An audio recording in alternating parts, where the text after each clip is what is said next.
E atrapalha o debate.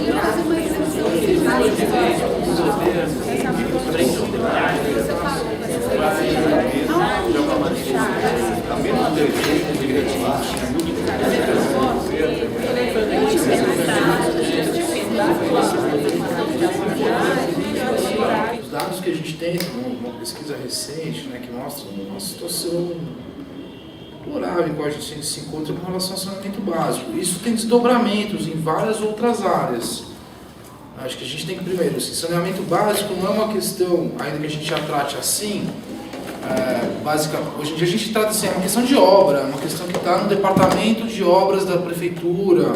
A gente associa muito pouco, por exemplo, a temas de saúde, a segurança alimentar. É muito claro na proposta, as pessoas ficam menos doentes, a produtividade do trabalho aumenta, as pessoas têm condições de viver uma vida mais livre.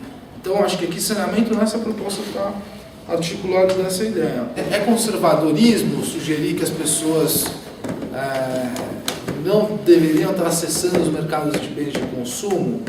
É claro que hoje é quase uma sacanagem, né? Fazer assim, bom, agora que todo mundo chegou na porta do paraíso do consumo, né? Chegar, de fato isso aconteceu ao longo dos últimos anos, né? Se ampliou o poder de consumo. Bom, agora que vocês chegaram não pode mais, fechou. Eu tranquei a porta do supermercado, né? Dessas bondades, as quais agora vocês têm dinheiro para comprar.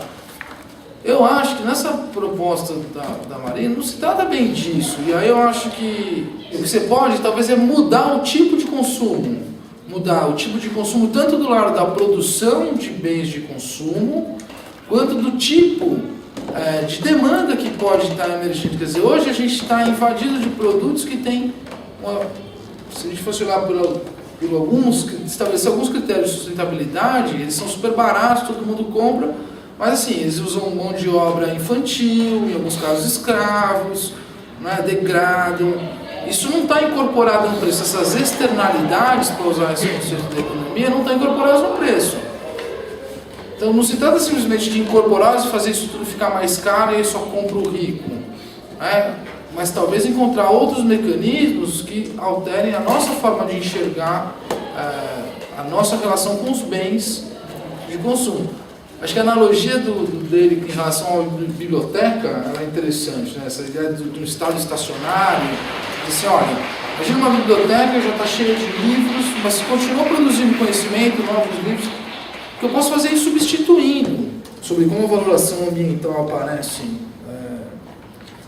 nos planos, aí sim, eu acho que a gente, aí tem uma lacuna, assim, acho que não está muito preciso, e nem desse, porque talvez não seja nem a função de um programa de governo dizer como é que vai fazer isso, porque também tem muita controvérsia, a gente já tem muita discussão para fazer em que tipos de métodos, como valorar, o que tem, de novo, é a ideia de valorização da sociobiodiversidade numa das propostas, na proposta prevista mais claramente.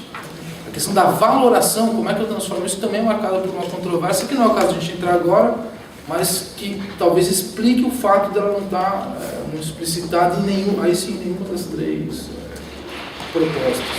Essa segmentação da questão ambiental, que está reproduzida na forma de organização da nossa sociedade, que todo jornal tem uma editoria de meio ambiente, que todo governo tem um ministério, uma secretaria de meio ambiente, que toda empresa tem um departamento de meio ambiente, ela traz uma visão, né, restritiva. E, embora tudo bem, a gente tem que reconhecer, esse foi o avanço e a forma pela qual a questão ambiental chegou nas instituições, mas ela é absolutamente reducionista.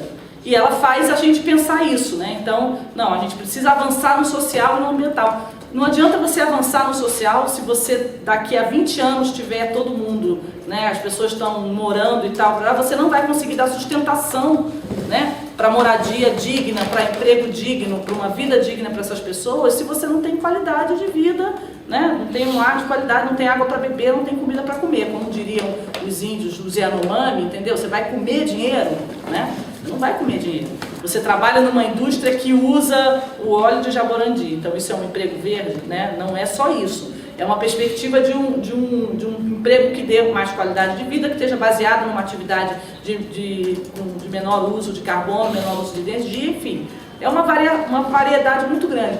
Se a gente for olhar na Amazônia, você tem uma relação de áreas de alto desmatamento, por exemplo, com um IDH alto, né? Até porque você, de uma certa forma, expulsa os pobres, né? Você tem ali aquele eixo da BR-163 do Mato Grosso, Sorriso, Sinop ali, as cidades que bombaram com a soja, tudo com IDH super alto, hospitais novos, escolas novas, os pobres foram todos expulsos da cidade, né?